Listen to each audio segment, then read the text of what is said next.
Well, welcome to part 4 of our employability webinar. I'm Ron Brooks. I'm from Truett's Grill here in Griffin, Georgia, joined by my friend Melissa.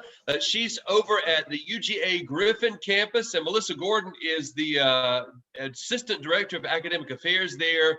And boy, I don't even know. She has a host of things she's doing. In fact, just a moment ago, she was telling me just how much is going on that campus. And so welcome, Melissa. Thank you for joining me as co-host. How's your day? Pretty good. It's Monday all day long. We'll let that stand for whatever it can mean to everybody who's watching, right? Absolutely. Listen, I'm thrilled to be able to get into today. For my part, today is one of the most critical factors, not just in getting a job. And a lot of the things we've talked about have to do with making it past the first interview, getting your foot in the door, presenting well as a candidate. But in terms of today's topic, I think today is one of those subtle things. I mean, very, very subtle. We go down the list, our list, and if you have the notes, if you don't have the notes, you can download them. If you have the notes, then you'll be able to follow along. This is in the early part of your notes, the 7 sections that we talk about that are critical for employability, something like soft skills, character qualities, are communication, teamwork, problem solving, teachability, planning and organizing, technology use, and then professionalism and self-management. Now, today's topic is teachability. And the reason I say that's one of the subtle things is because, Melissa, you can comment on this, and then we're going to get into some dynamic speakers and presenters today. But you've been around students and learners and young adults getting jobs. You know what it's like to have someone with you who can receive instruction and who is available to be directed, guided, even corrected, and sometimes affirmed and received that well, versus someone who, let's just say, isn't open to hearing feedback. And I'm sure you hear that and you recognize it right away. Is that right? Absolutely. I one of the things that I thought about in the context of this week's subject, I actually went back to my previous career where I hired a lot of members. And one of the things that we used to, sort of a coined phrase we used in that process for hiring that faculty, was that we were looking for persons with confident humility. And so, we've talked about confidence a whole lot in these sessions and how important it is that you're confident in yourself and in your strengths and even in your weaknesses, having that confidence. But having that humility, I think, is a piece of the teachability piece that we're talking about today. Excellent word. That's exactly right. So I look so forward to hearing what our presenters have to say, because this is one of those things, it shows up in an interview for sure. You can see it. But even beyond that, it will show up in the way you make advancements in your teamwork, in the way your employers see you, in the way your coworkers see you. This just affects every arena, and it's so subtle. And if you don't realize, if you never thought about it, you may especially need it. But I think today is going to be just a great dose of this. So that's what we're doing today. And Melissa, I know you have lined up 2 very special guests. I'm so eager to hear. They have such unique perspectives that they're going to dovetail so well. So why don't you take it away and help us get started? Absolutely. I'm so excited about our guests this week. And they were both so excited to be a part of this. And in my conversations with them, as we talked about sort of the mission and the purpose of these webinars, to see the excitement that they had and just the eagerness to be a part of this. And so let's get it started, because we have a lot to bring.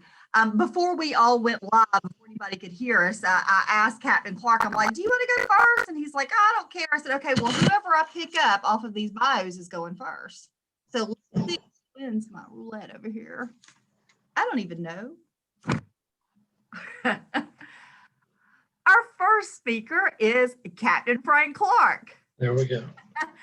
Captain Clark, I've gotten to know over the past several years. We've done some projects together. He's just an amazing person in this community, but he's a 20-year veteran in law enforcement, and he's served at many levels during his career. Currently, he serves as the assistant commander of the Youth Services Division of Criminal Investigations. He supervises the juvenile investigators, school resource deputies, and the Victim Services Unit. Captain Clark is a post-certified field training officer, and he's a senior training officer. He's earned his senior deputy certification through the Georgia Sheriff's Association, and he currently develops and implements community-based programs to improve the relationships between the public and the Spalding County Sheriff's Department. Captain Clark represents the Sheriff's Office at career fairs and other recruiting events, and I'm excited to have him with us here today. So thank you. I appreciate it. Thanks for the invite, and I'm really excited to be part of this, and hopefully I can answer a lot of questions and kind of give you an insight on our profession and what we look for in the interview process, and try to read new hires because we are such a unique profession. Thank you. And Dr. Clark gave you a title there. Let me go ahead and introduce Dr. Fortuna too. I want to get her in here, and then let's kind of then we'll go into some various perspectives that the two of you bring to this particular site. Dr. Mary Ann Fortuna, pull you up here. Mary Ann Fortuna is a CPA, a CGMA. She's got a lot of alphabet soup going on here, folks. She's a full-time lecturer in the Terry College of Business at UGA, where she accounting, finance, and international subjects as academically and professionally qualified. Dr. Fortuna has more than 30 years corporate experience in accounting and in financial or operations globally, where her expertise ranges from directing major project initiatives to leading large organizations in Fortune 100 companies. Mary Ann has held senior executive positions in multinational corporations and has traveled extensively throughout the world. And when I say throughout the world, we're talking 58, at least 58 countries on 6 continents, folks. She believes that combining her practical and theoretical experiences helps her students understand and enter the business world well prepared. So Dr. Fortuna, would you like to say a bit for us here? We're very happy to have you. Thank you so much for joining us. You're muted, Dr. Fortuna. But I've just finished proctoring my last exam with my students, so I was still on mute. Basically, I am so thrilled to be here because I think this is a key point in how you hire people. I hired people for 30 years as an officer of a Fortune 100 company, and really found so many facets of the hiring process important. It's evolved definitely over time, and I use those experiences to teach my students so that they can get out and really understand what they need to do. So teachability is a key facet, and I'm very excited to talk about it today. Thank you for having me. Thank you so much. Now, Ron, I'd like to jump back over to Captain Clark real quick if we could. I'm sort of remembering the conversation he and I had last week. Captain Clark, I don't know how much of the specifics, or if you can share that exact story, but you shared with me the importance of teachability in the hiring process in law enforcement. Would you mind expanding on that a little bit for us, as it can apply to a lot of other fields, I believe? Well, to be honest, we talked about so much. I don't remember exactly the conversation or the exact story.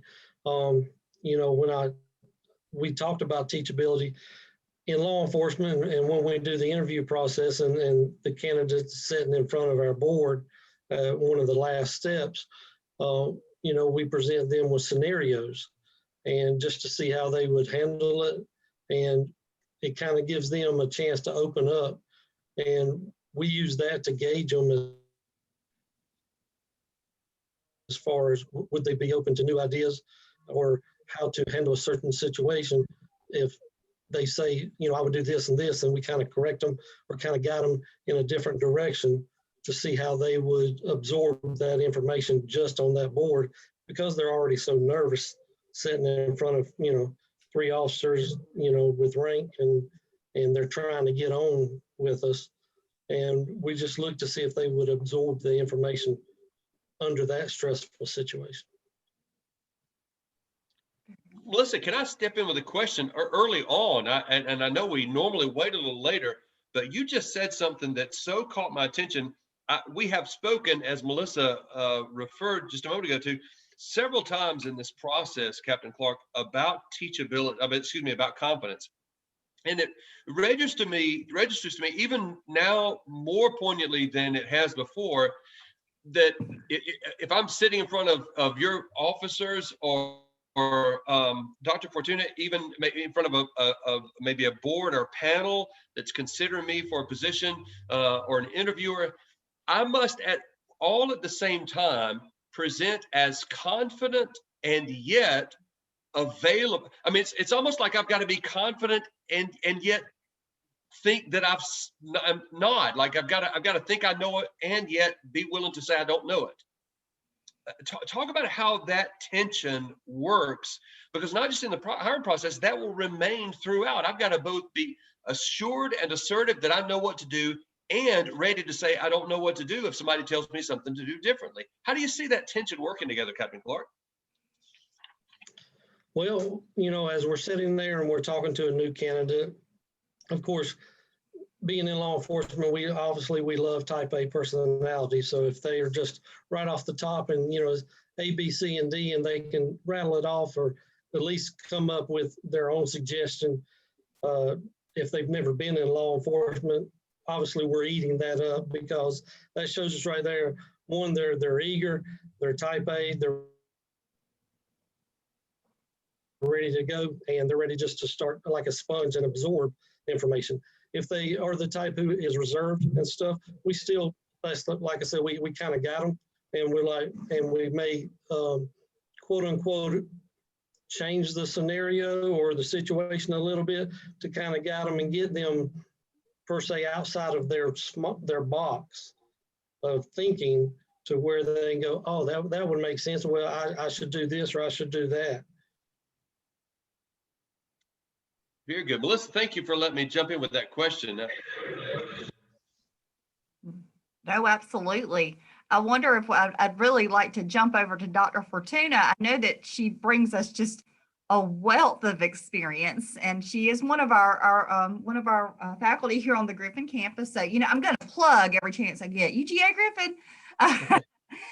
So we're really honored that she's able to join us, and she's one of our Terry College business professors, but she comes from the professional world. She hasn't been in academia throughout her career, so she brings a whole lot to us. So Dr. Fortuna, I'd really like to turn it over to you for just a bit to talk to us a little bit about your insight and your thoughts when we say teachability and how important it is for not only getting a job, but keeping a job and moving up the ladder in your career. I'd love to hear your perspective and maybe even some examples that you've seen.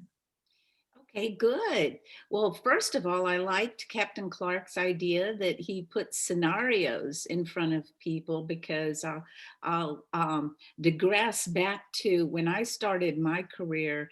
I went to what was called the Marine Corps of the Consulting Houses, Arthur Anderson, which is no more. And they had a 3-week process of learning about you once you were hired, and whether you were teachable, whether you had teamwork or whatever. What I learned from that was several things not to do. One of the tests was they threw hot coffee on you to see if you'd get upset. So they had some unbelievable teaching methodology that I'm not sure I agreed with, but I took from that the ability to interact with the people who you are actually interviewing. And one of the things that you talk about, that confidence, it's that attitude, that strong interpersonal skills that come across fairly quickly when you have somebody. I've had some experiences where the person has lost confidence. When I used to recruit for Arthur Anderson, I remember one rainy day, and this poor guy comes in and was so nervous that he sat there. He wore glasses, and it had been raining outside. He sat there and his glasses fogged up, and he didn't do anything about it. And I was like, oh my gosh, this guy is so nervous. He's not thinking straight. So I told him, let's take our glasses, because I always wear glasses on my head. Let's go ahead and wipe our glasses down so that, and he became more relaxed, because it was like, okay, I recognized my start was not so good.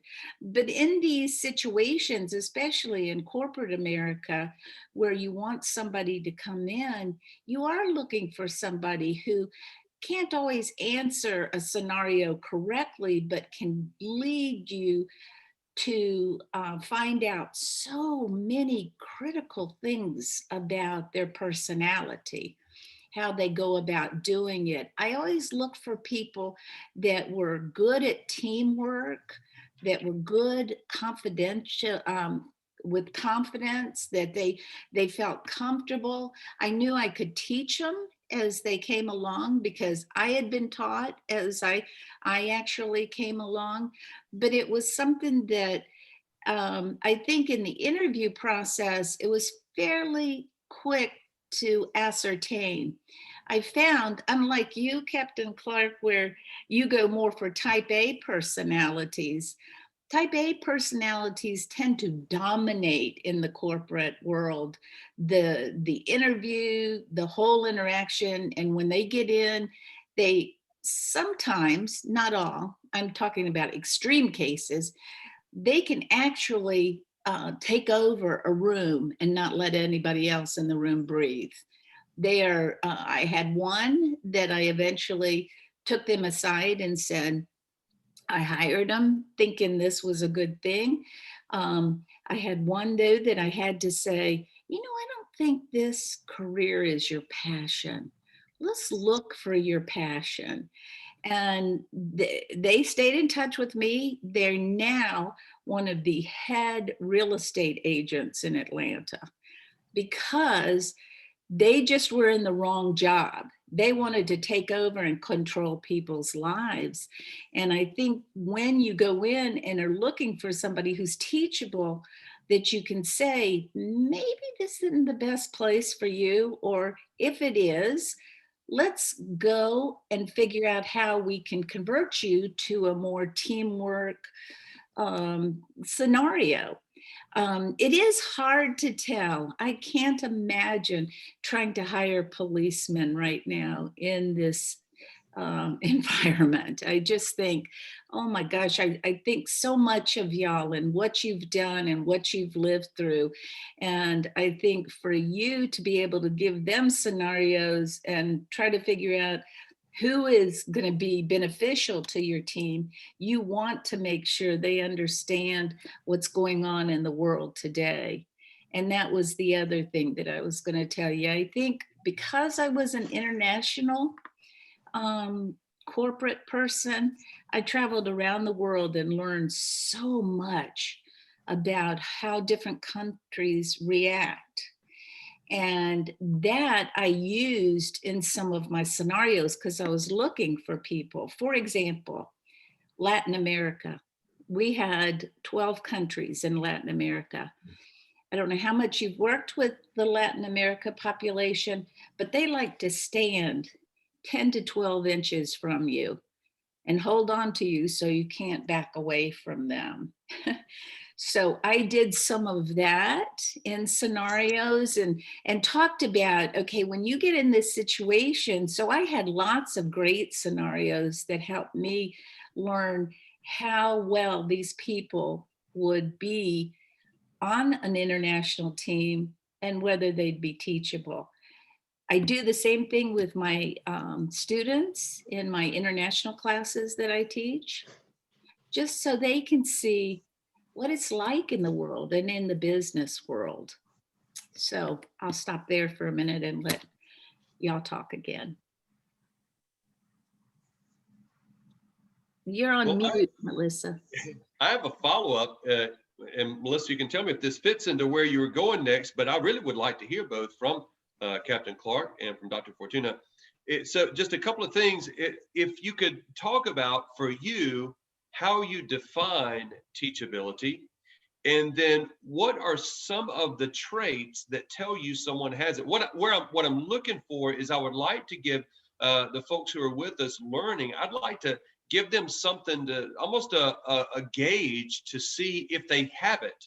You know, are there markers they could look for in their lives that tell them they have it? Are there markers that suggest maybe they need to develop it? Because where this goes is, how can one develop it? So ultimately, what we want to be able to do is provide those who are watching with a framework, an approach to say, here are some steps I can take to become teachable and to present myself genuinely as teachable. So how would you define teachability, and what are some markers that tell you it's present or it's not present? And Dr. Fortuna, you're already talking, so why don't we start with you, and then we'll go to Captain Clark. Oh, okay.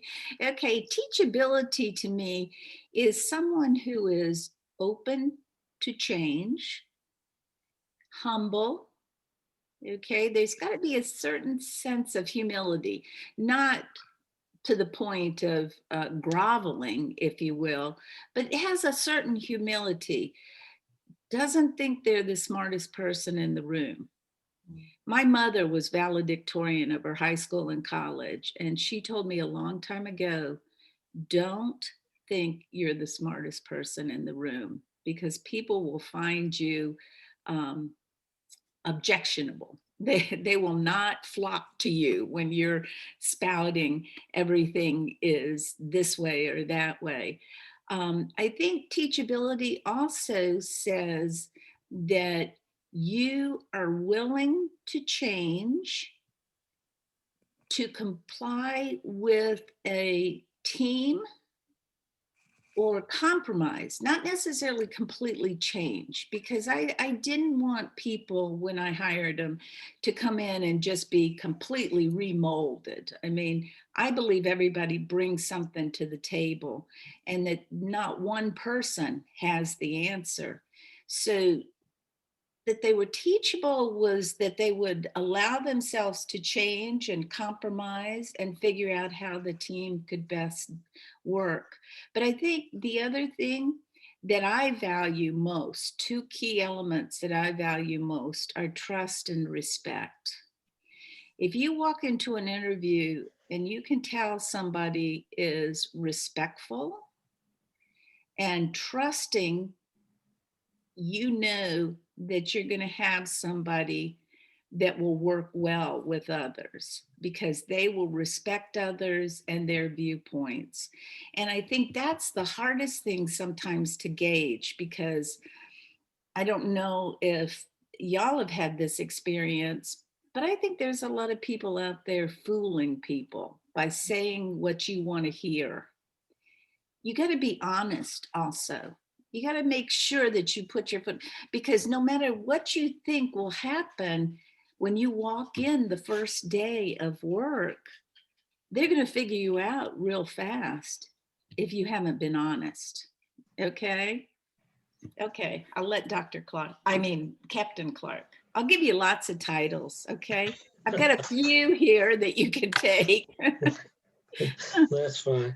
Well, you said a lot of stuff that I was going to say, and when someone does come into an interview, we do look for a certain level of confidence.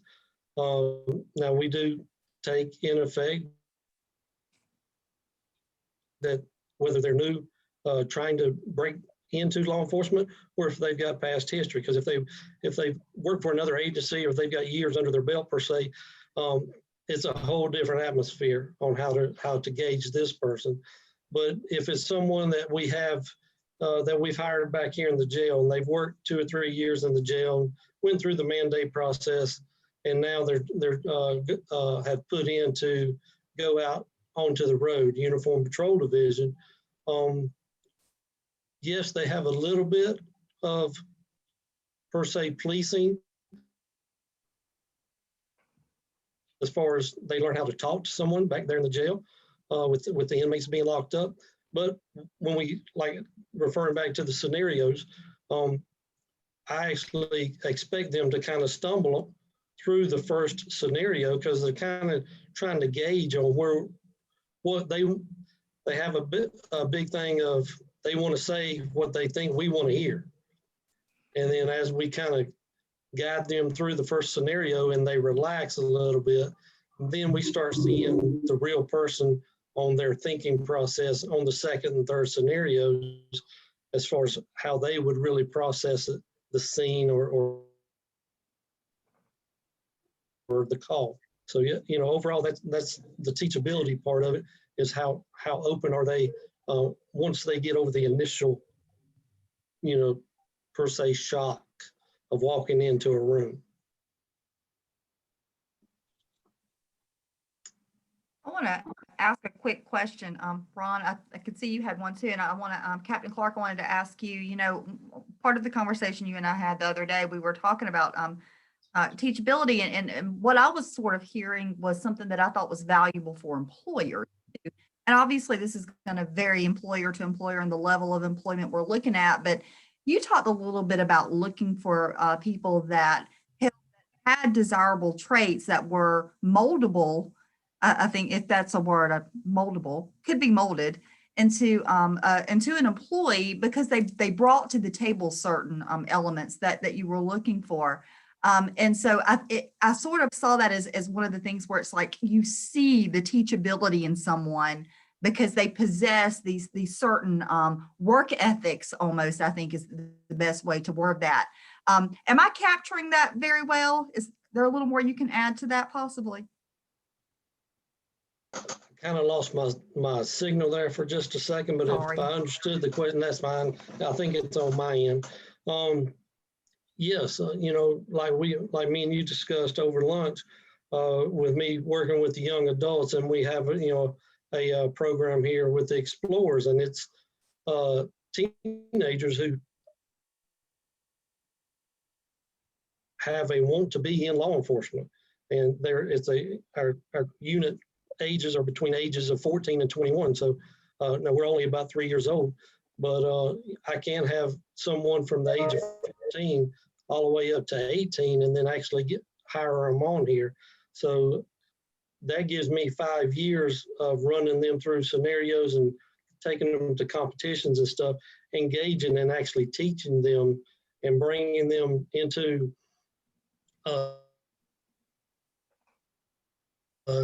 I guess a different realm of what they would think law enforcement is, because they've seen it's cops. You know, okay, everybody watches cops and all the law enforcement at CSI Miami, and that's the first thing I tell them.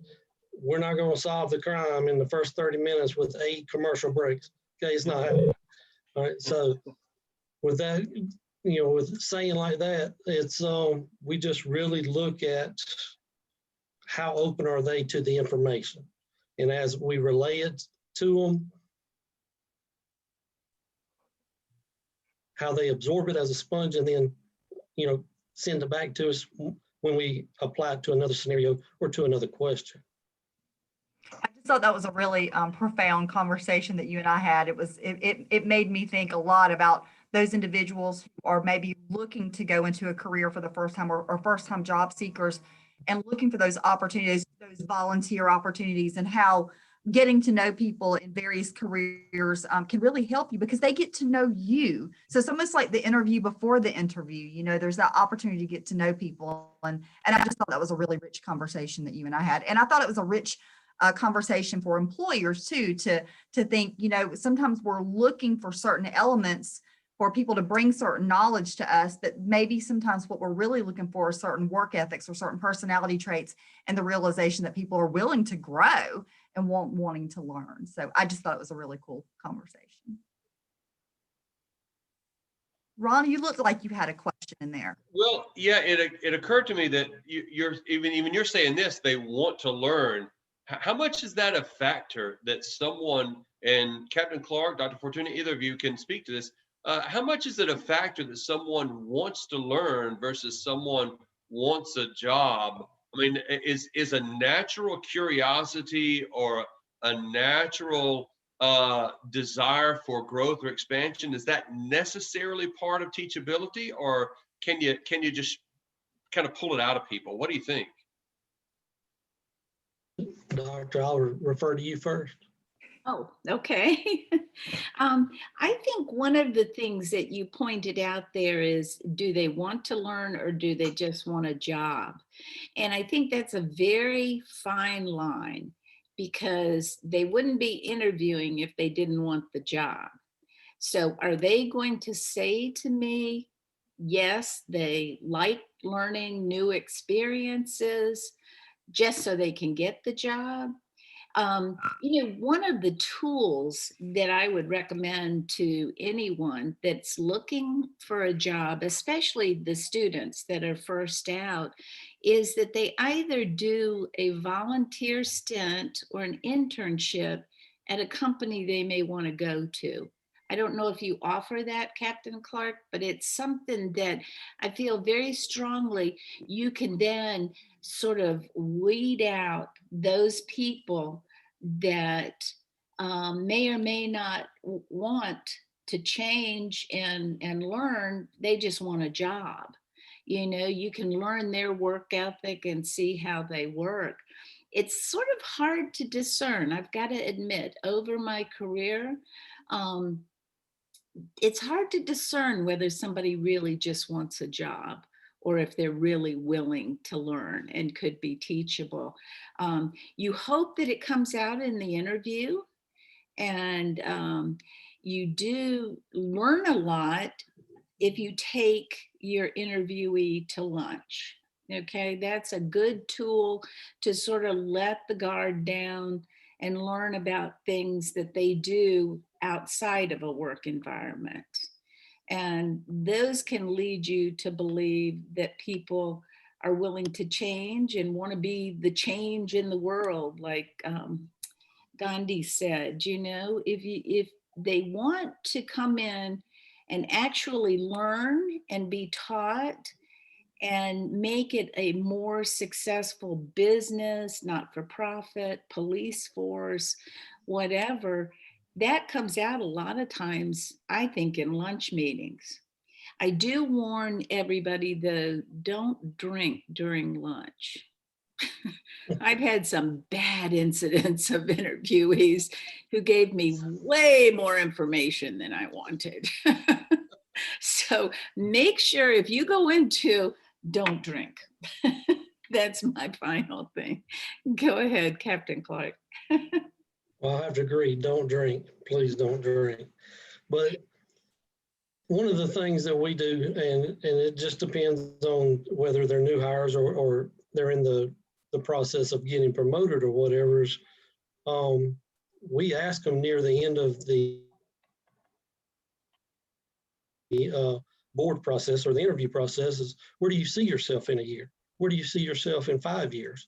And that kind of, for me, and I'm speaking for me when I sit on the board, is I use that as a gauge of how much background research did you do about Spalding County Sheriff's Office before you came here, and where you as a person wants to be.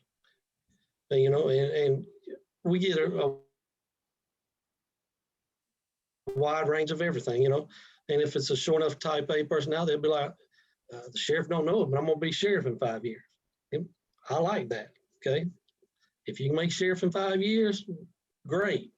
Don't think you're gonna do it here, okay? But hey, there's 159 counties in the state of Georgia. Go for it. I want you here, but since you're here, let's start with the basics. And that kind of, to me, that lets me gauge them. One, how much drive they may or may not have, and how much they're willing to learn or be teachable, because they're ready to absorb everything they can absorb. May I add to that too? I think you're so right when you do ask them, where would you like to be? And I find the answer, I want your job, to be a bit off-putting, because that whole answer stream started when millennials started interviewing in the corporate world. And I don't know if somebody told them to say that, but I would ask them, okay, how are you going to get there to that position? And they said, well, you can hire me in at, I mean, I've had all kinds of answers, you know, but I think one of the things that I want to discern is whether people are really willing to broaden their horizons and move out of, you know, business has so many opportunities. You can go into finance, marketing, management, all kinds of roles. And somebody that tells me they're interested in touching base with every department in a business, especially because ours was so big and there were so many opportunities, was always very impressed with somebody that said that. But I agree with you. If you ask them that, you got to be prepared for the answer. Yes. I thought one of the questions you mentioned, Captain Clark, you mentioned the question too of, do you have any questions to ask of us? And this is just my personal perspective from, I don't do as many interviews now. I used to do a lot, but that was actually one of the more telling questions in the interview process that my team, we would really learn a lot because it's open-ended. And so whether we're looking at teachability or whatever it may be, I would encourage anybody when you go into an interview, think about before you go in the door questions that you want to ask of that company. But something that Captain Clark said was realizing whether or not you had taken the time to even research the company, the organization, the position, the mission of the company. Find those opportunities in your interview to weave that stuff in. But very often that question of, do you have any questions to ask of us? Interviewers are looking forward to asking you that question because they can't wait to hear what you ask. Yeah, we're going to have to answer your questions. It's also very telling too. I thought it was interesting that you brought that question up too. Yes, it is very, very telling for the person, because that, whether it came up during the interview process or they had it in their back of their mind, it shows that how much input they've put into themselves before they've even walked in the room. And it's very impressive when they can ask questions of, you know, as far as here, you know, whatever, on average, how long would I have to work uniform patrol before I can put in for war division or aviation division or whatever it might be? And that tells us right off the bat, you know, we don't promote any of that per se. And so for you to research us and know some of the divisions or where you want to be in 5 years, it's very impressive. I agree. Do your research ahead of time, and it is definitely well received by the employer. Sure, if they do their research, and I'll end with this, if they do their research on us, that's that much less that I have to take time to teach. You've already taught yourself that, and so you're already open to all this, and you've made yourself a game plan. Okay, we know, hey, we're going to put you on the road. You'll be there, you know, whatever, 2 years until you can put in for something else, and you're looking to move up either in rank or different divisions or both. Dr. Fortuna, you mentioned something. In fact, well, I remember that I heard 3 words. You first said there were 2 key elements, trust and respect, and then you added honesty. And then Captain Clark, you very much followed up with sort of saying the same thing would come organically after you went through the first scenario and people settled down. They quit trying to give you the answer they thought you wanted and began to talk about what they really thought after you helped them settle down. So some of that just sort of getting the intimidation factor out. They're in the moment. But that gets back to those 3 things: trust, respect, and honesty. And I realize as I'm thinking about this, maybe one of the things I see most frequently either successfully help a candidate or a team member, in our case, be teachable or prevent their teachability is that issue of respect or honor, in being able to respect or honor a viewpoint that either says there's a better way than what they think, or there's a different way, and you may not be able to convince them that it's better, but that really is irrelevant if it's the best thing for the organization or for the process as a whole. In other words, being able to honor or respect another person and or another viewpoint, to give concession and meaningfully participate, even if it wasn't their idea. Tell me if you see that, Captain Clark, and you're able to speak to something I think is fascinating about your viewpoint, not only in terms of deputies that come into the organization, but even the students that you work with, the youths that you work with, and your resource officers who are working with students at schools. So I'd love to hear from both of you, if you see how much you would say this issue of teachability correlates to or aligns with the quality of having or showing and having real respect and real honor for other people and other viewpoints. Do you think there's a strong connection? And if so, how do you see that at work?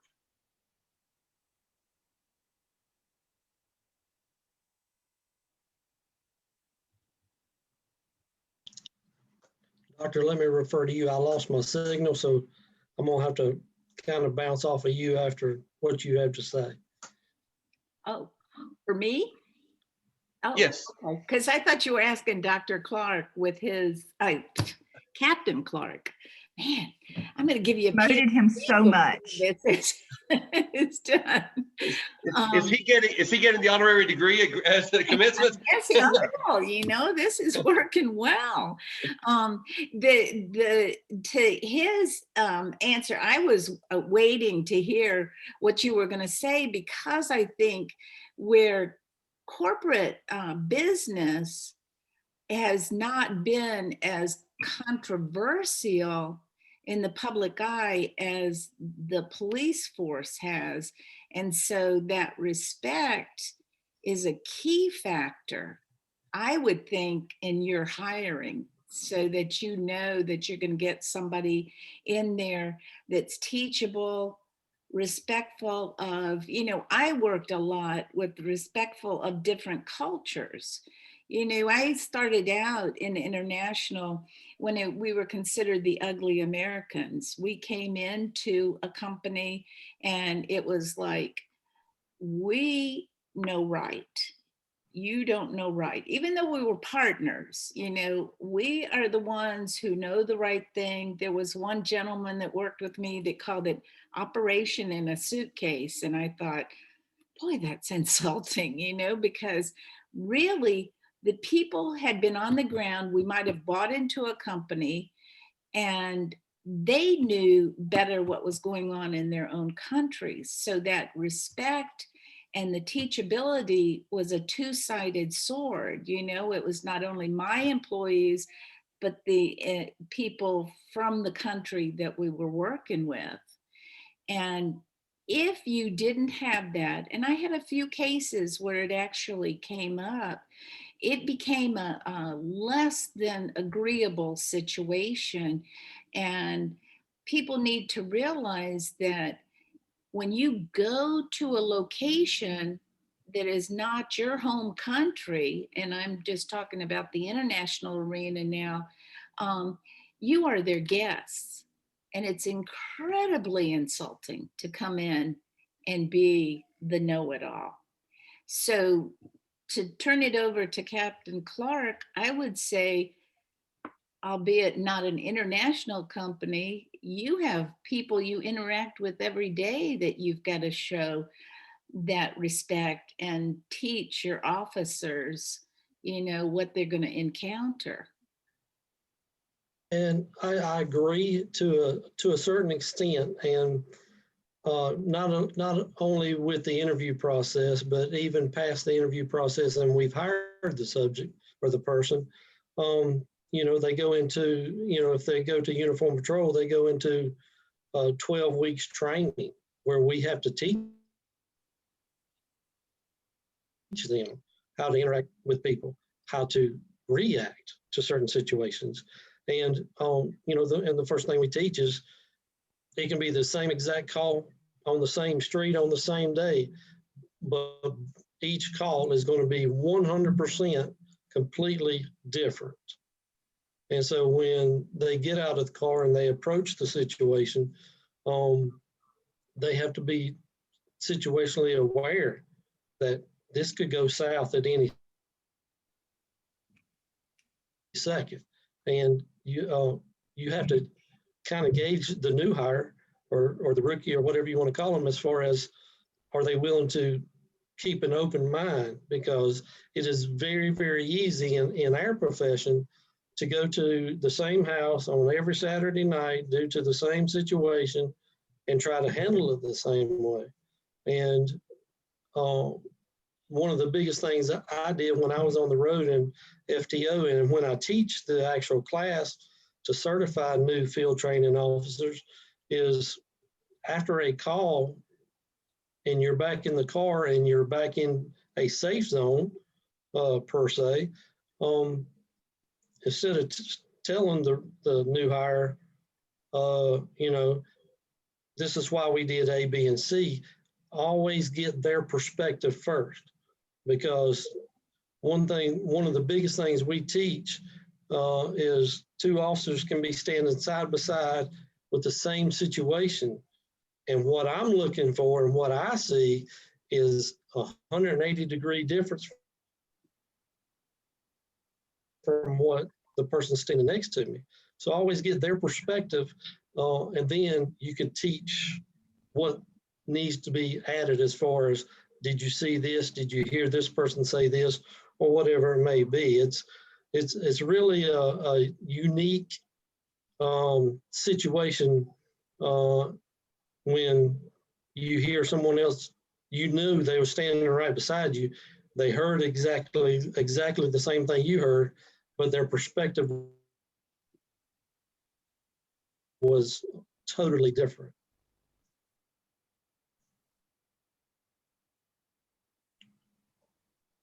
Very good. Melissa, do you have something else? I'm just sitting here soaking it all in because I learned so much from listening to both of these people today. The only thing that I wrote down that, and it may not even be connected, Dr. Fortuna, you said something and it resonated with me because it's what my mentor used to say this. He would talk about, are you on the right bus or are you in the right seat? And I love that you brought that up, because I think whether you're going into the workforce or looking at moving on or moving up, always thinking about, am I on the right bus and am I in the right seat? And if I'm not, how do I get there? So I just love that you brought that up. So I just had to bring that one back. Oh, thank you. Yeah. I think you've met Dr. Randy Peters. Yes, I have. Yes, that is a Dr. Randy Peters. It is. Yes, we're enjoying working with him, my class. So yeah, I think it's important. I think it's very important. I even did it with my own children when it came time for them to go out into the workforce, and talked about all those things that you do need to figure out. One piece of advice I would give is, don't take a job just because you need a job, unless you don't plan on staying very long, which my rule of thumb is you should stay someplace at least 2 years, because you learn the first year and the second year you have it under your belt. When I see a resume that has people flying through, going from one job to the other, I realize they're not only not teachable, they're not interested in being taught. So you can learn a lot from what people say, but also what they put on documentation that they give you. So for young people coming out, sure, it'd be great to walk in and, like the one told me, I'd like to be vice president like you are. And I said, wow, and you want that tomorrow? So you've got to realize, when you're talking to a potential employer, you need to sell yourself on that you are a team player, you're willing to be taught new things, to work towards making the group that you're going to enter a better place to be. And I think teachability is so key when we're looking for young people today, because I think they've been at least my students have been so willing to absorb what they can learn about the workforce and what they can learn about getting out into the workforce. And I think that is key to a successful career. And, I believe that you probably have the same thing, Captain Clark, when you discover. May I ask you a question? Where do you recruit? Where do you go Well, to find people? pre-COVID, let's Yeah, say. pre-COVID, I'm sure. Okay. Well, we do. We recruit at the local colleges that's close to us that would hold job fairs. And of course, we recruit at our high school Okay. I was just wondering. because at age 18, we can hire into our jail here and let them get their time. I'm sorry, go ahead. Excellent. Very good. I was just curious because we had wait lists of people trying to be hired, but I also came from a very popular company. So, it was something that I used to get reams of resumes. And like I told my own children this, and I tell my students, a resume is a documentation that supports you once you get your face in front of an employer. Prior to that time, you're just a piece of paper, and there are so many things they need to do to get their foot in the door to be interviewed. And just sending a resume, I had one student say, I sent 120 resumes. This is about 5 years ago. And I said, did any of them know you or know who you are? Because if you sent 120 resumes, there are a lot of students out there sending, and you need to differentiate yourself, as a good candidate. So I've always encouraged my children and my students to get out there, intern, go to the college fairs, where they're actually hiring, get to know people, and let them get to know your personality, and that you are teachable.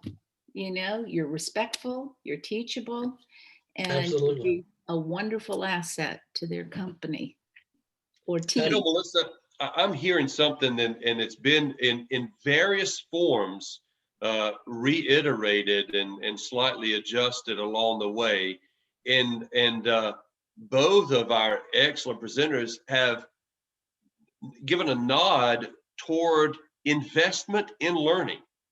Whether something that would be a credential oriented learning, or just as Captain Clark said, learning about the organization. But I keep hearing that maybe one of the best ways to hone my teachability is just to become a learner and increase what I know about the organization, about the job, about the role, about how to interview, about writing a better resume, about differentiating yourself. What if I were to become someone who decided to be an absorber? I think I heard that word. Investigate, I heard that word. But someone who is just always an avid learner about anything. Could that be a great skill to hone that would help me remain teachable? Because teachable is promotable. Is that going to become something that really helps me be teachable? Just always be interested in learning and gaining. It sure sounded like it today, didn't it? Absolutely. You were shaking your head. Go ahead, Dr. Fortuna. Well, what the reason is, now I'm from, like Melissa said, the University of Georgia, that has unbelievable resources and wonderful people like Lee Taylor to help you with them. Okay. One of the things that I encourage my students to do is there is a program called Linda, that for a business student to know Excel, PowerPoint, the various softwares, go ahead and take advantage of it while you're in college. Get those certificates, and that tells the employer when you walk in, you've made a commitment to being ready for the company you're going to go to. I don't know if what you would do, Captain Clark, but I know for the business world, those are the kinds of tools that people are looking for today. And to learn them ahead of time before you walk into the interview says a lot, speaks volumes for you. Yes, absolutely. You know, like I said earlier, the research and coming in with the confidence, because to me, if you have an idea of what the business is and what they're about, you're going to walk in with some level of confidence. You may not know what you're about to get into, but you think you have some of the answers, which you will, because that's what we're looking for. And even with the job fairs, you know, when, you know, the local college or whoever promotes the job fairs or career fairs, they can put a list out, or you can call and get the list of who's going to be there. Research each and every one of them. And you know, if it's the Spalding County Sheriff's Office, research us. And then, you know, you walk up to the table and say, hey, I'm here to go to work for you. And that just opens the door. And so once we do the application process and you do get in front of the board and stuff, then we've already talked about this. You know, this is the person who came up at the career fair. You know, I think they've already researched some of us, some of the stuff about us before the career fair, because they had a lot of information that a normal person wouldn't have unless you look at it and learn it. And to me, that's one of the biggest things, is being able to just willing to learn it and be, you know, the word of today's teachability. That's what we look for. That's really, really what we look for, is going back to what you said just a second ago about, you know, someone who goes, well, I'm gonna have your job. You know, my answer to that, because I've received that before in boards and the hiring process, you know, I always come back, okay, you talk like you're going to have it in 2 or 3 years. And I kind of, quote unquote, bust their bubble a little bit, just to let them know, sounds great, but it took me 18 years to get this title. Okay. So if you're willing to do it in 2 or 3 years, you got to show me. But I'm telling you right now, it's going to take you 18 years.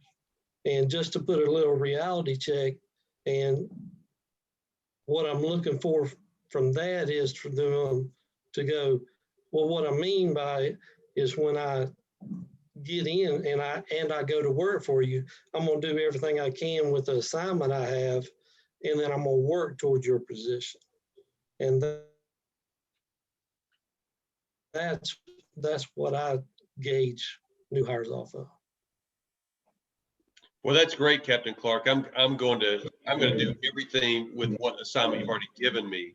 So I'm aspirational, but I'm confident and aspirational, but still humble. And I heard that word a number of times in today's presentation.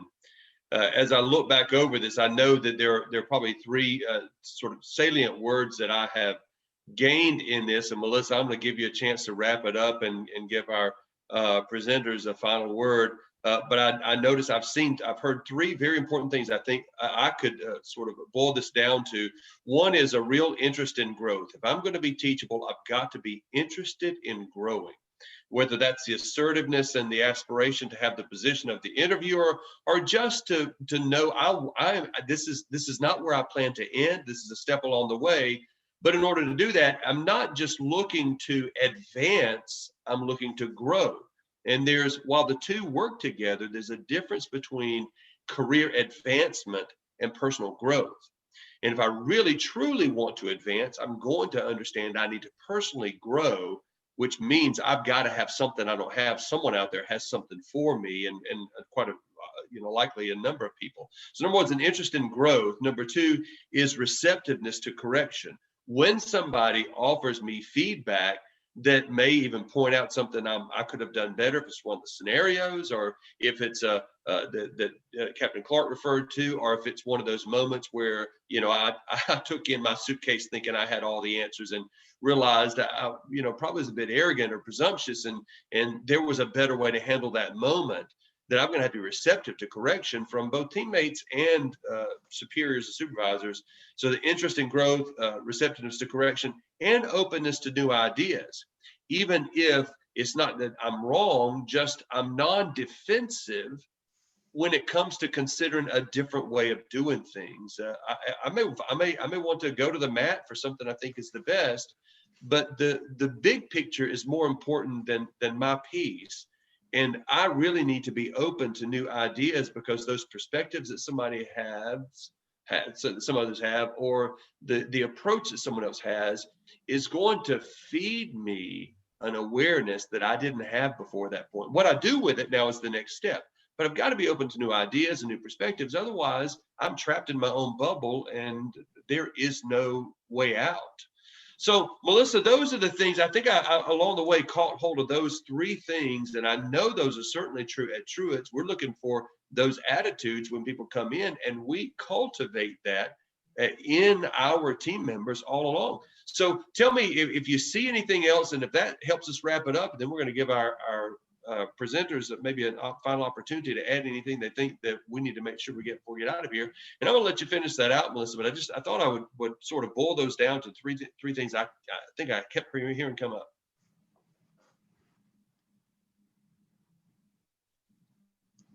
I was muted.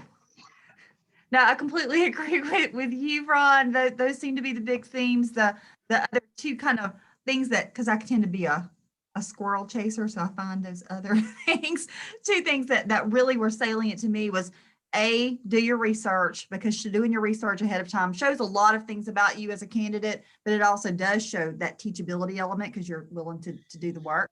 But also something Dr. Fortuna said, talking about the history, your job history, and not jumping around job to job. It does show not just your commitment to a job, but also your willingness to learn, because you're willing to stay on. So yeah, I want to turn for Dr. Fortuna. I'm looking at you first. I'm going to jump to you. Do you have any closing words you want to throw out there for us? I guess, let me think about it for a second, because I think one of the things that you two are alluding to was the opportunities for people when they're presented to our students or to the potential deputies that would come in, is that they need to realize that we are very interested in them when we're employers. And so that confidence in knowing that they are welcome to the interview, usually you don't get to the interview process until you're requested. I don't know if that happens with you, Captain Clark, but I know that ours was sort of a weeding out process. So when you get to the interview and you have something to sell, the ability to work as a team, be teachable, be respectful to the team that you're on and the teams that you're going to encounter, I think at the end of the day, it's going to be a win-win situation for both the employer and the employee. And thank you very much for having me today. Thank you. Captain Clark, you got closing words for us? Well, just what the doctor said is, we do so much in law enforcement pre-interview and pre-board to weed out the people that is not going to fit into law enforcement and our organization. And so when we do get to that point and it's their time to talk, we are looking for someone who's, like we said before, done the research. And then we say, hey, here's your time to sell yourself. Okay. And they come out and they say, whatever they want to say about themselves, or where they want to go, or however they want to approach selling themselves. We look for, I'm willing to put in the time, I'm willing to work, the late shifts and the night shifts, because it's coming anyway, whether you want it or not, it's coming if you get hired here. And so, and the information, there's, they're willing to absorb it and take it in and move through the rank, put their time in is one of the biggest things I like to hear is I'm willing to put my time in to have a career that I want in law enforcement. And again, I appreciate the invite, and if you ever want me back, holla at me. I'm writing that down, Captain Clark. You're buying Thank lunch you next both. time. Thank you both. I appreciate both of your time. Thank you. Sure. Thank you. Absolutely. So to all those who are with us, we are grateful for the time. We hope this has been enriching. It certainly has to me. It sounds like it has been to you, Melissa. Captain Clark, thank you for your generosity with your time and insight. Dr. Fortuna, thank you so much for everything you brought to this moment. You two are just a wealth of resource, and we are humbled and grateful that you joined us today. All of our attendees, thank you for that. We look forward to seeing you again next week in next week's webinar, part 5. And so we're grateful. We're out of time. We are happy to have seen you and look forward to seeing you next week.